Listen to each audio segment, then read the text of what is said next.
The broadcast is now starting. All attendees are in listen-only mode. Good afternoon, everybody. We're going to wait for a little bit to allow more people to sign on. Paul was saying there was difficulty signing on.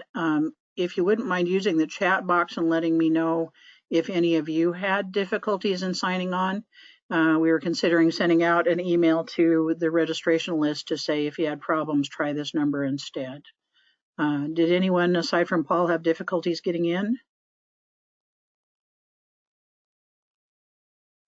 I see a question. April says no concerns. Okay, good to know. So at least some of the time it's working as it should. Thank you, April.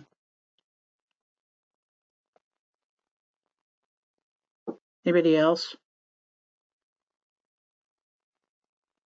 So I see we're up to just 4 attendees and we're expecting more people than that. So I'm thinking some folks may be having difficulties. So I will ask your patience with us while we're trying to, so Shauna says no issues. Melissa says I had a hard time getting on.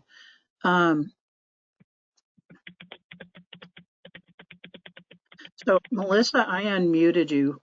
Can you tell me what you had to do in order to get on?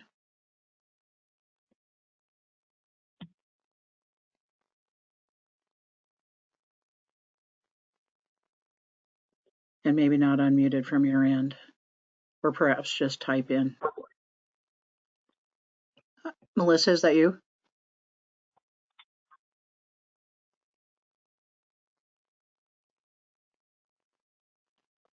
Okay. All righty. Well, I'm gonna, like I say, thank you for your patience. I'm gonna go ahead and try and send to the registration list what Paul had to do in order to get on, and hopefully help people out if they're struggling. Oh, Melissa, I see that. You don't think your microphone is working? Okay, thank you.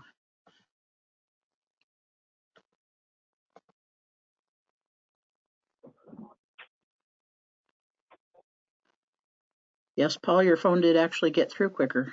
That's fine. Interesting.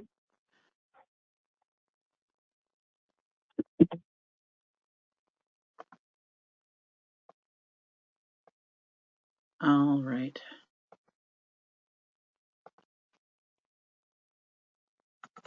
So I have now sent out the email to the group.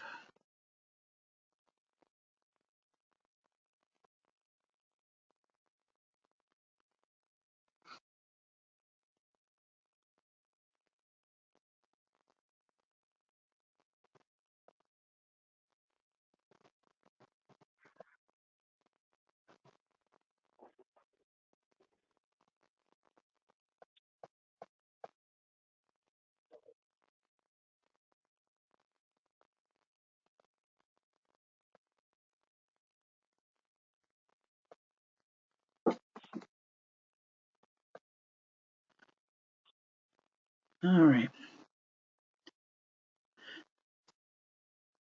So while that's going out, I think, Paul, actually it would probably be fine to go ahead and start because we're definitely going to record this session today. This is the monthly Supervisor Learning Collaborative for supervisors of FCS and IPS programs. And today we're going to talk about fidelity reviews.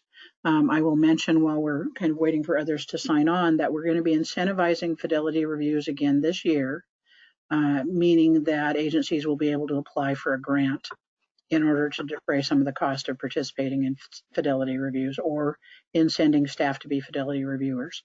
So kind of stay tuned for that information. It will be coming out later.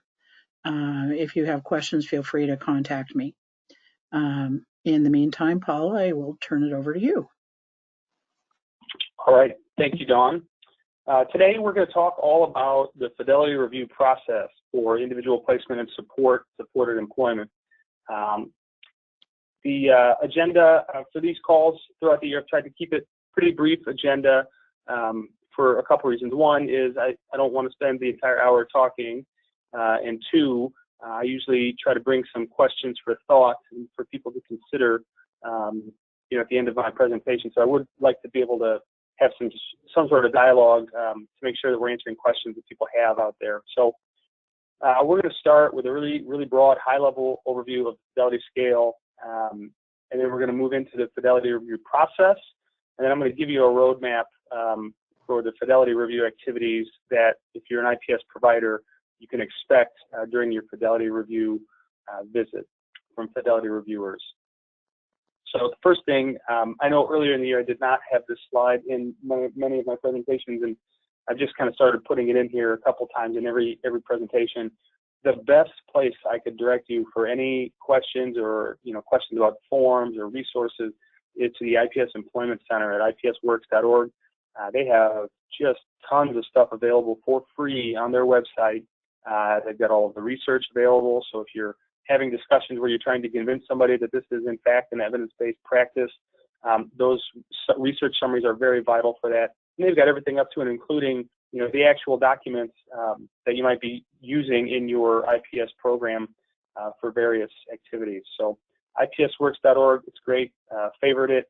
You will visit it quite a bit. I do still to this day, just to see, well, what is out there for this or that or the other. So the Fidelity scale overview, like I said, this will be brief and very high level. The IPS Fidelity scale is broken into three sections. One evaluates the staffing of the IPS program. The second level, or second section, evaluates the organization's kind of culture of IPS employment. And then the third actually evaluates the services that the IPS team provides. There's 25 items in these three sections, and each item is scored with a Likert type scale. So 1 would be no implementation, a score of 5 would be full implementation. And you take all of those individual item scores and you add them up, and that really ends up being your Fidelity score. It's important to consider, for those of you that are doing IPS and have never had a program that has Fidelity scale associated with it, if you meet the threshold of Fidelity, and let's say you have 1 point more than that threshold of Fidelity, your program still has Fidelity to the model. Now you have a different level of Fidelity than someone, for example, that might have 120 points on a scale, but nonetheless, you have Fidelity. It's less of a B, C, D, F grading system and more of a pass-fail grading system. And that's important to think about as you do the work. There are a lot of things in the scale that some organizations just aren't prepared to fully implement yet. And so there's flexibility in the Fidelity scale. The Fidelity review process, and so I did not have my slide of disclaimers on here, Dawn, that I should have had about how the things I talk about aren't necessarily Washington specific. I'm going to talk to you kind of about my experience with IPS, and my experience is that I'm an IPS provider in Illinois and a Fidelity reviewer in Illinois. The way we do it in Fidelity reviews in Illinois is we do a 2-day Fidelity review. We have at least 2 reviewers, but we always have 3 in every Fidelity review. What we do is we use the IPS Fidelity Review Manual to guide our interviews.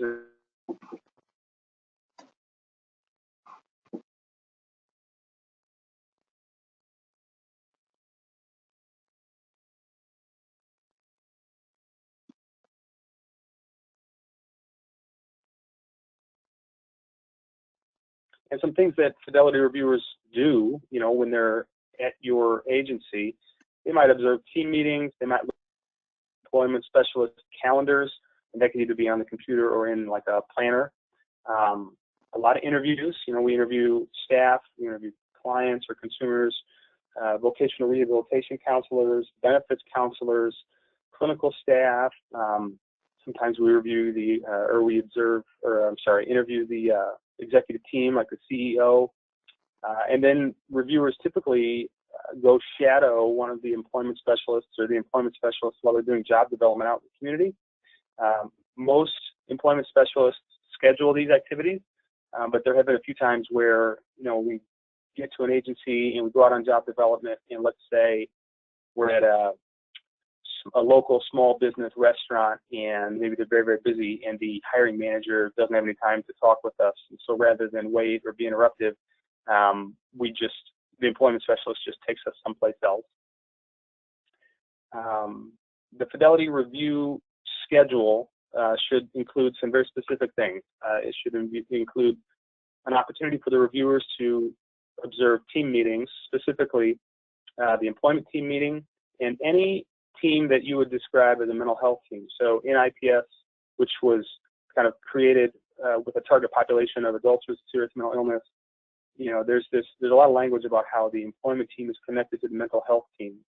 So if you are working as an IPS provider and you don't specifically have a mental health team that you're connected with, I know on a couple other calls, and Dawn and I have had some conversation, how you can think about how other groups of people that you regularly meet with and get referrals from could be considered that mental health team. And I can talk more about that at the end if people have specific questions.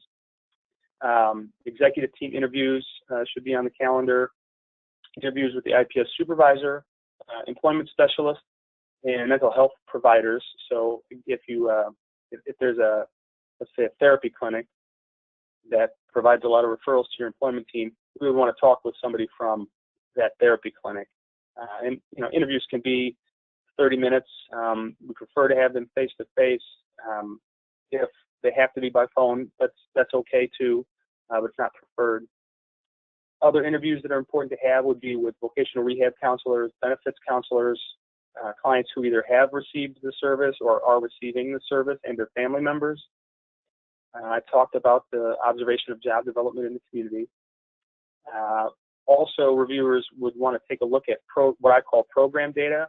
And so that might be quality assurance data, data surrounding job starts, logs for job development activity, any Fidelity action plans that organizations might have to improve their score. And then there is a chart review element to a Fidelity review. And that is one of the things in my experience that tends to take a while. And part of it is because each organization kind of has their own way of maintaining records. Some have electronic medical records, some have paper charts, some have a real hybrid of the two systems. Some places have the IPS documentation separate from the mental health record or the electronic health record.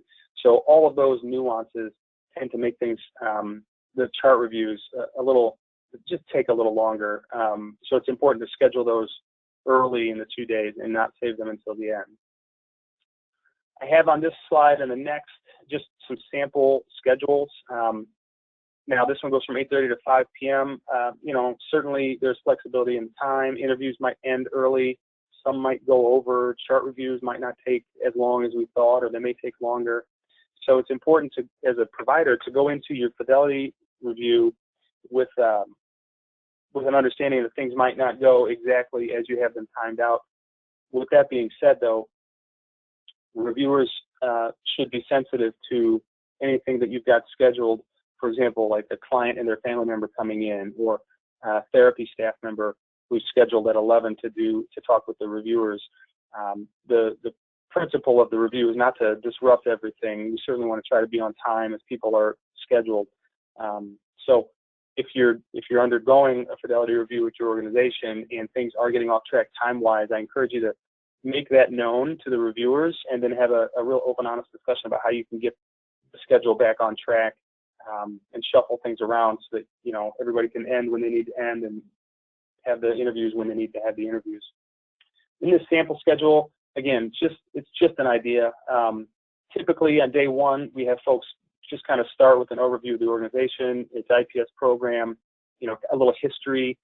That's good, for the reviewers to hear, because you can't assume that they know everything about your organization. I've been doing Fidelity reviewing a lot of years, and I have this theory that at mental health centers across America, 9 a.m. is the time when everybody's in a team meeting. So it never fails when I get to an organization. 9 a.m. is when the team meetings tend to start. A couple interviews with case managers, and I put a note here that Fidelity reviewers can split up for these interviews. So feel free to schedule 2 case managers and a client if you have 3 reviewers, all at the same time of day, and you can have each reviewer take one of those interviews. that's a way to get a lot of the activity done, but stay on time. Interview with the agency executive director. Sorry about that. Client group interview, break for lunch, some chart reviews, benefits counselor interview, and then some time to shadow job development with employment specialists. And I noted here again that reviewers can split up for those observations. That's important to think about too for job development.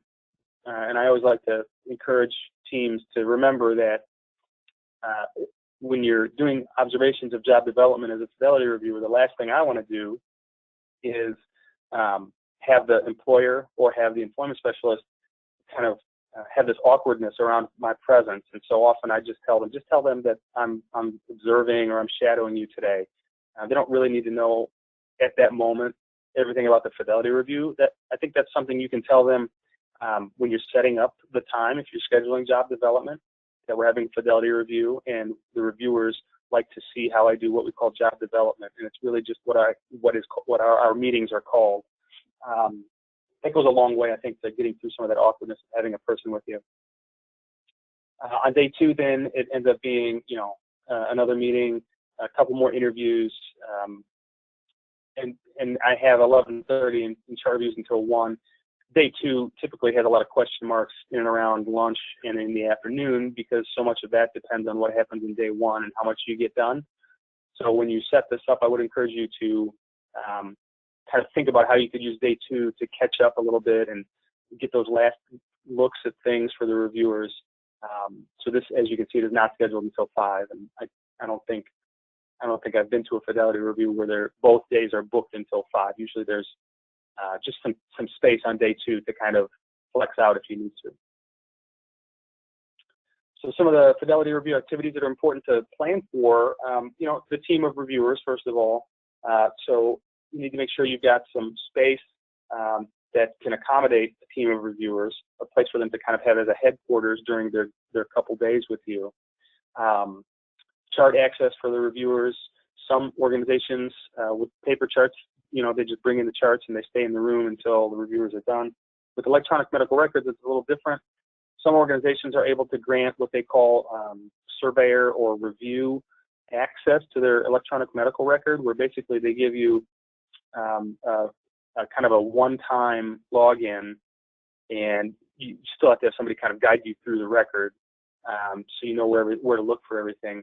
Other organizations don't allow for a unique password and login for a reviewer, but they will have someone, often an employment specialist, do all the clicking around in the record for the reviewer, and the reviewer then could just be saying, okay, show me your vocational profile, show me your job start plan, show me your disclosure, your evidence of disclosure in the record, and then the employee can kind of click through the record. You'll want to just think about beforehand the space for the activities, like the meetings, the individual interviews, the client interviews. And I had something happen on a Fidelity review recently I'd never had happen before, and it's really kind of an interesting thing to point out. This organization had 2 different clients scheduled at the same time for individual interviews, and one of the reviewers was late coming back from job development observation. So what they did is they had those 2 clients do kind of a group interview with one of the reviewers, and all of that is not uncommon. But the thing that is uncommon, afterwards, one of those clients approached me and wanted to tell me how uncomfortable they were coming in for an individual interview and kind of being put in a position where they were in a group interview, and it made them feel very uncomfortable, and they felt they weren't able to fully answer the questions without disclosing a lot of personal information. And so I only tell you this story, first of all, because it's recent in my mind, and second of all, those are things to think about when you're selecting clients to interview and their family members. It's important for you to think about, is this a person who would share freely in a group interview setting, because the reviewers are there to really hear how good your teams are doing. So, and then I talked a little bit about shadowing job development, and that's, the plan for it. I think you certainly want to pick the right employer, somebody with the right relationship, to show the good work you're doing to the reviewers. Interviews, I talked a little bit about this. They can occur simultaneously. Feel free to use that, to your advantage to kind of get some of these things checked off the list. And you've got this long list of people here who need to be interviewed during a Fidelity review. And I've talked about them a few slides ago too, so nothing different there. A lot of people ask me when they're talking to me about Fidelity reviews and, you know, kind of the mystery behind them, these are the things they want to know from me. It's, you know, what can I expect from the questioning? Is it like an interrogation? And it's not. You know, the Fidelity reviewers, they're just asking questions to find out how you do IPS so that they can compare it to the Fidelity scale and try to give you a very realistic evaluation. The kind of questions Fidelity reviewers really are asking are questions about processes. And they're going to want to know everything from referral through discharging a client. How do you do the work of IPS? And then processes for communicating with teams. You know, that's why we're observing team meetings. That's why we're asking questions about how many teams you're assigned to, maybe. We ask a lot of questions about relationships. They sound like different kinds of questions, but they're really about the relationship. How do you help clients? Your relationship with clinical staff, within the organization, and within Voc Rehab. And really, the goal is to fully understand how you do IPS to try to give you the fairest score possible. One of the things I love about IPS is it is not a gotcha. This review is not like a typical survey from, you know, CARF or Joint Commission or any of those surveying bodies, which have their place and their purpose, don't get me wrong. But IPS is really, you know, we're not here to catch you in a wrong answer. We're not here to do anything like that. The only thing we want to do is hear how you do IPS. And so often the questions we're asking are kind of, how do you do this? And sometimes, especially people who aren't affiliated with IPS, like those therapists or, you know, other people on your team, sometimes they don't understand the context. And so just as a side note, as a reviewer, I like to start every interview with a brief context sort of discussion to let people know why I'm here, what I'm doing, and tell them, you know, if you think the question is out of line, please let me know. Other things to think about in a Fidelity review include those chart reviews, and that really just shows the timeline of IPS treatment in your organization. So, you know, we're going to want to look at your intake forms if you have them, and do those intake forms have specific questions on them related to interest in employment.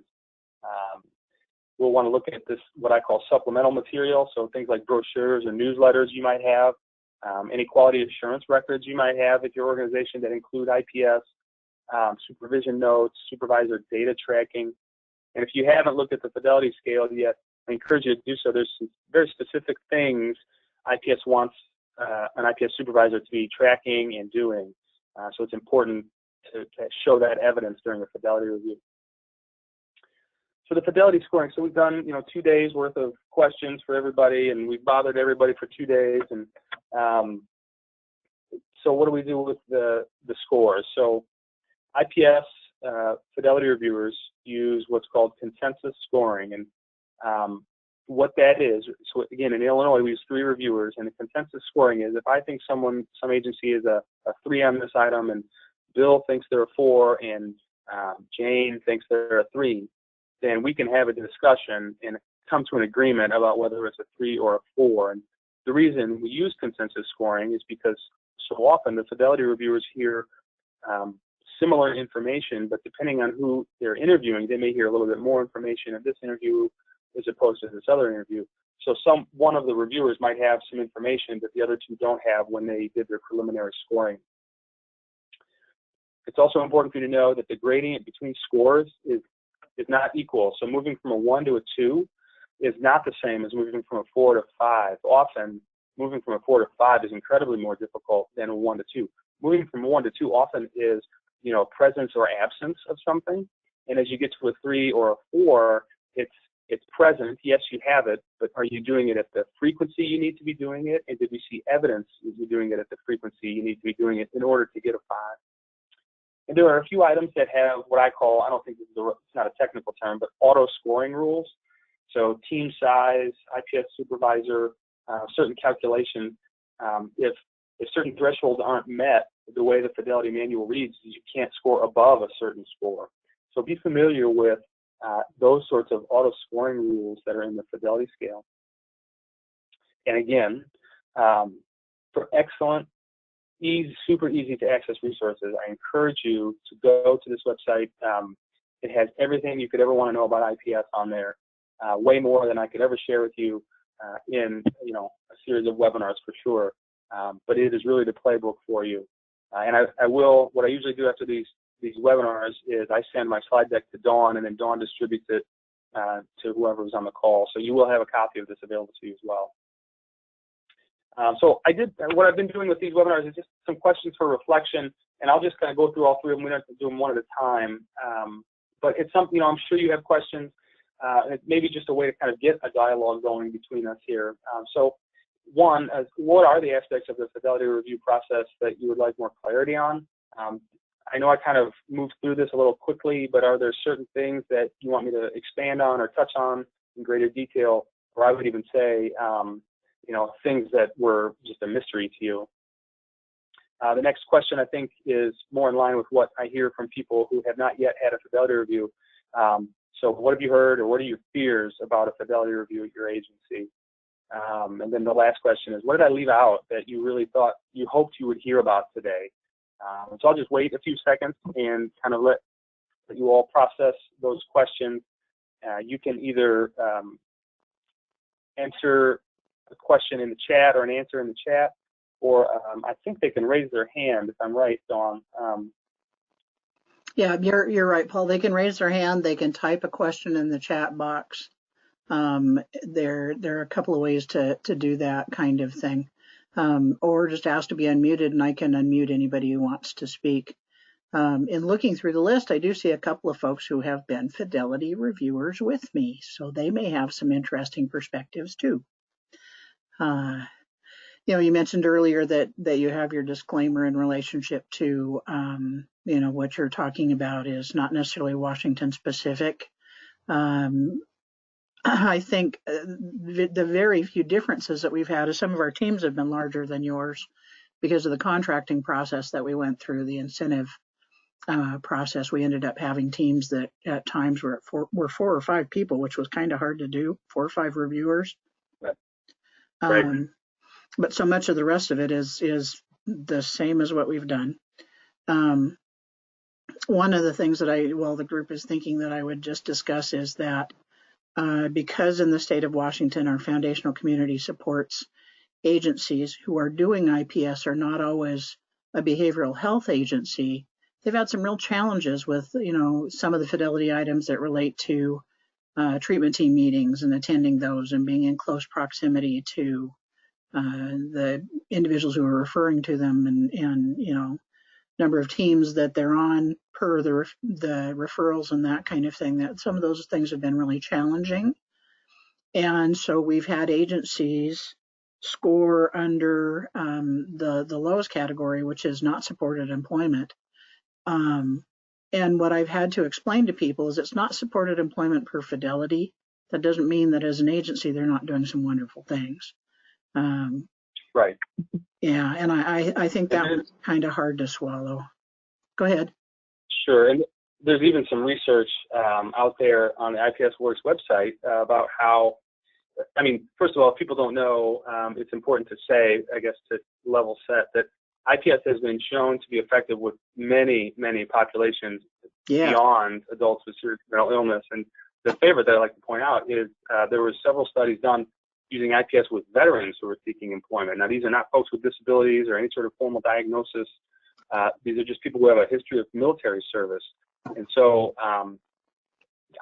IPS, kind of the leaders of IPS need to, I think, understand how the research needs to maybe influence the Fidelity scale or the Fidelity manual in those ways. And so, for example, in Illinois, we are now using it's a second Fidelity scale to be used with organizations that serve youth, and they do IPS. And so it's the youth scale, and it has some additional content, and it's the IPS Fidelity scale plus some additional content on supportive education.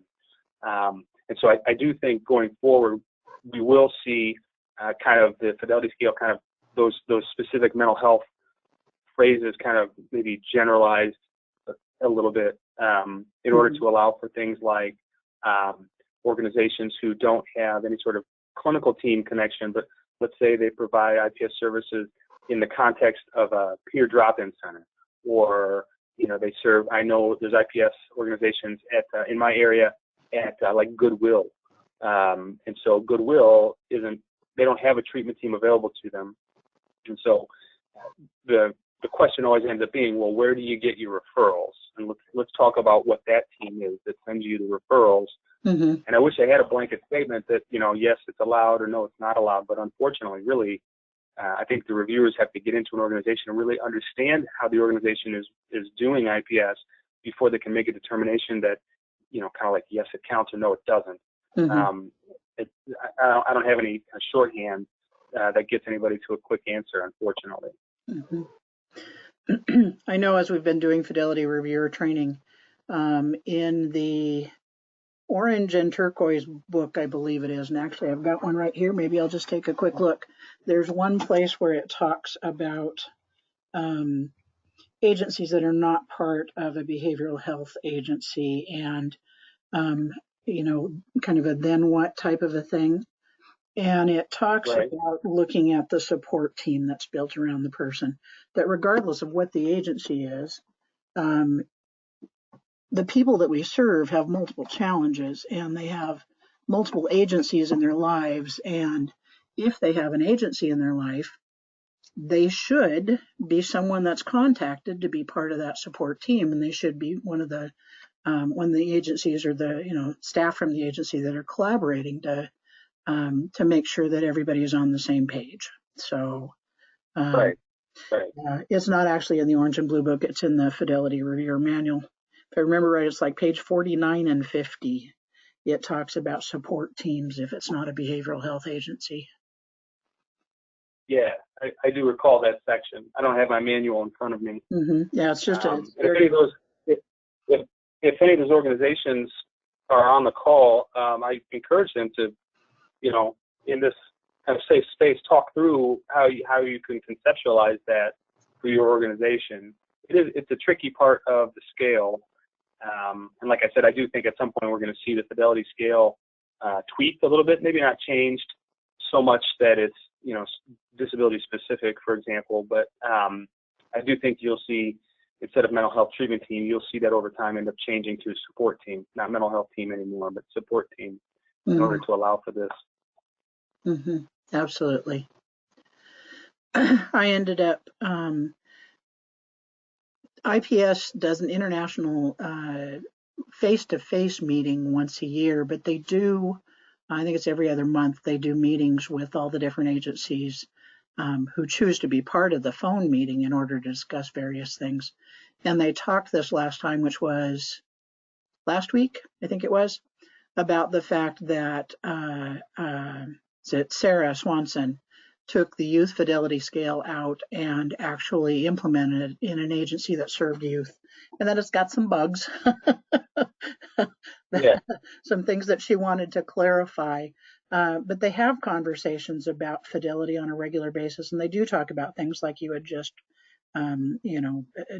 mentioned, the fact that the scale has been used for working with people that are in the military, or working with youth, or one of the ones for the military is actually spinal cord injury. There was a gentleman from the VA that attended the international meeting last year that did a presentation on the efficacy of working within IPS with people with spinal cord injury, and it was a wonderful presentation and showed how very relevant IPS is for that population as well. So they have their international meeting coming up this May in Raleigh, and is that South Carolina or North Carolina? I can never remember.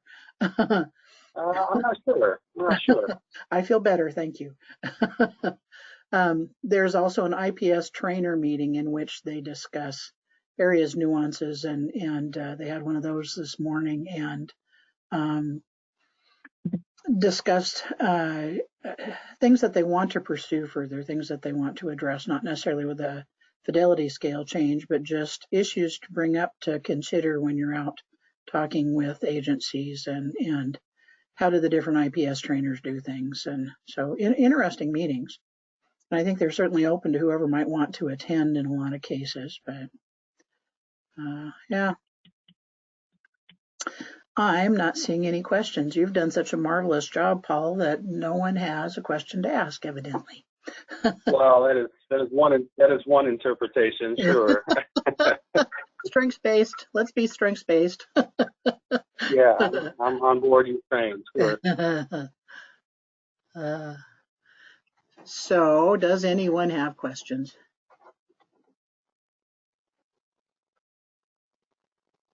All right.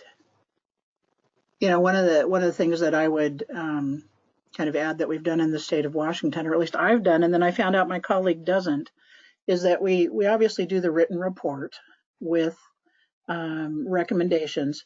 There is a tool that we've subscribed to that we use that allows you to pull from some general recommendations and then individualize them to send out to the agency once all is done. And I have asked that agencies then go ahead and do an action plan. I've always felt that there's more accountability if you put in writing what you hope to do to change things. And then they would be something we would look at when we come back to do a follow-up review, and found out my colleague's not doing it that way. So we need to be a little more standard in the way that we do things, but it's something I know if I write things down, I tend to, number one, remember them. Number two, be a little more committed to them. So I've always asked for an action plan in return, Sure. giving them the report. Is that something that you do, Paul? Well, yeah, we don't require it in Illinois or anything like that, but just from a IPS provider perspective, our team gets together after a Fidelity review and does the Fidelity action plan. And what we do then is we actually include the steering committee, the IPS steering committee, and the action planning discussion. And then throughout the year, the steering committee is who holds the IPS team accountable to the performance on the plan. Right. And with the idea being that next year, when the Fidelity reviewers come out, we should see a point increase on the Fidelity score that's correlated to the things we've been working on all year.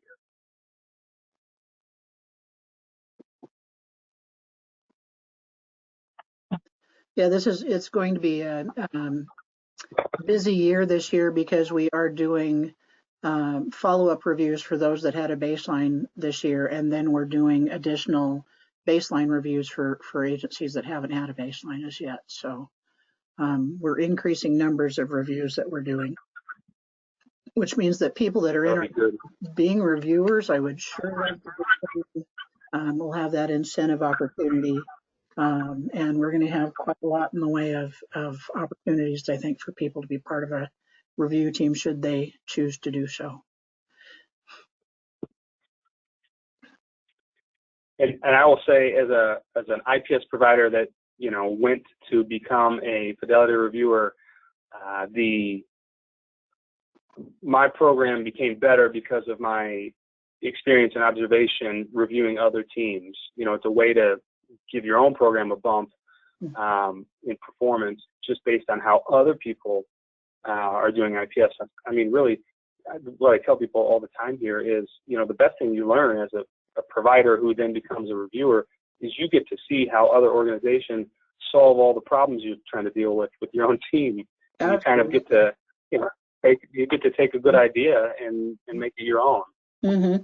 Yeah, I've seen form sharing and just a variety of things in regards to collaboration between review team members and then also agencies being reviewed and the review team members. Now, since it's not an audit, it's not a gotcha. It's a nice opportunity to collaborate with other people and get a chance to know them and what they're doing. And yeah, I have yet to hear somebody on a review team say, "Wow, that was a waste of time." Everybody has said that was such a marvelous learning opportunity, and I really appreciate the chance to do that. And people who have had reviews have said the same kind of thing. So I value it a great deal as a process.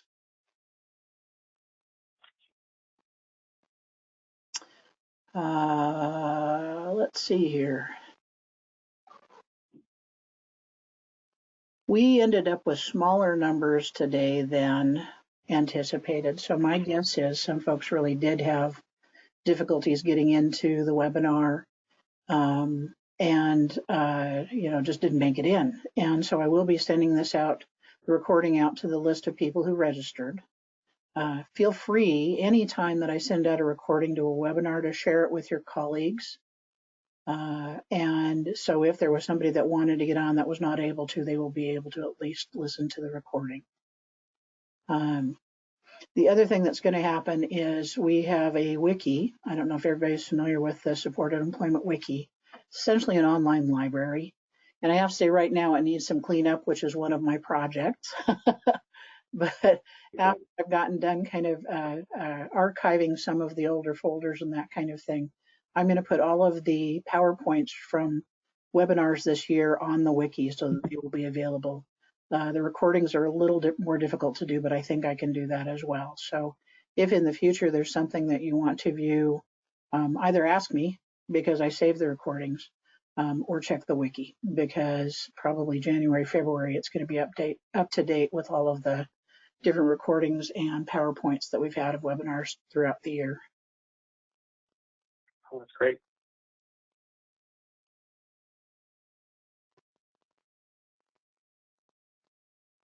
I will mention too, well, folks are thinking for a long time about questions they might have. We recently we contracted to do a series of benefits planning webinars with the Washington Initiative for Supported Employment, for those of you familiar with that agency. So we have a series of 4 two-hour webinars related to benefits planning. Watching them will not make you a benefits planner, but it'll give you enough of the basics to know when you're kind of out of your depth in regards to talking with individuals. Benefits planning is definitely part of Fidelity. Shows up in what, 2 items, doesn't it, Paul, about benefits planning, or is it just? Yeah. I think it's a couple. I think it's 2. I think you're right. I think it's 2. And so those webinars will be available as well. In fact, I have the recordings at this point in time if somebody wants to request them of me. And those will also be available on the wiki. I see April says, will you put out that wiki address location in the notes? Yes, I will. Absolutely. That, and I'll make sure to go ahead and put in also the pathways to employment, because there are good resources there too. Thanks for asking, April. I apologize. I have dogs and I hear them barking in the background. The joys of pet ownership. All right, other questions? If there are no other questions, and Paul, did you have some parting thoughts? Well, I guess, yeah, parting thoughts would be, I know a Fidelity review seems like it should be a scary event to have, strangers descend upon you for 2 days to ask all kinds of questions about how you're doing the work that you do. But it is, once you've been through it, you'll realize that the reviewers are well-intentioned. They're not there to dock you points. That's not the purpose. They're not there to do gotchas, as Dawn said earlier. We really, as a reviewer, we really need you to set it up so that we get the best picture of how IPS works in your organization. And as long as you can commit to that, then you should have a very good review process. There shouldn't be any bumps. And again, every reviewer is a little bit different, but that's the beauty of having teams of reviewers, is that you don't have to, if you have somebody who is quote unquote, not a good reviewer, let's say, they're empowered by their reviewer team too. So, there's some insurance against, bad interpretation or those sorts of things that I think people worry about. And everybody really wants to do, all the providers I've ever, had the pleasure of connecting with, they all just want to do, have a good Fidelity review that shows that they do good work. And I can't say enough how important it is for people to understand that the scale is not designed for great programs to have the maximum number of points. That's not the only method of evaluation. You can have 107 points on the scale, for example, and still have a great program, because there's flexibility in the Fidelity scale for an organization to implement it kind of the way they need to in order for it to work. There are some things that are non-negotiables for sure, but there's flexibility in there. So if people can kind of reframe it instead of thinking about, maximum number of points possible, that's kind of how everything else in our world really works. This is a different thing. It's good to have the maximum number of points possible, but it's not bad if you don't. Mm-hmm. So really, once your points get you into Fidelity, then you have a program that is in Fidelity with the model. Mm-hmm. Period. Yeah. Yep. I know as an agency, the agency that I worked for, when we had a Fidelity review, we scored in the fair range the first time around. The next couple of times we scored in the good range. And that fair score doesn't matter as much as the recommendations that we got. We didn't know Fidelity well at that point in time. And so those recommendations helped us to know where we needed more knowledge, where we needed more training or needed to change things or whatever. And so I always consider the baseline as kind of well, it's just that. It's just a baseline. It's just a picture at a point in time. And it gives you the opportunity to know what things you could improve upon, which I think is a gift, very honestly. I know we all like to grow and improve and change for the better, and that's what this allows agencies to do. So, alrighty, well, if there's no more questions, and I don't see any at this point in time, I will send out the PowerPoint and the recording and the wiki address and Pathways to Employment address, and also the invitation to let me know if there's something else that you didn't get that you would like to see. And having said that, there will be supervisor learning community calls beginning again in January, I believe.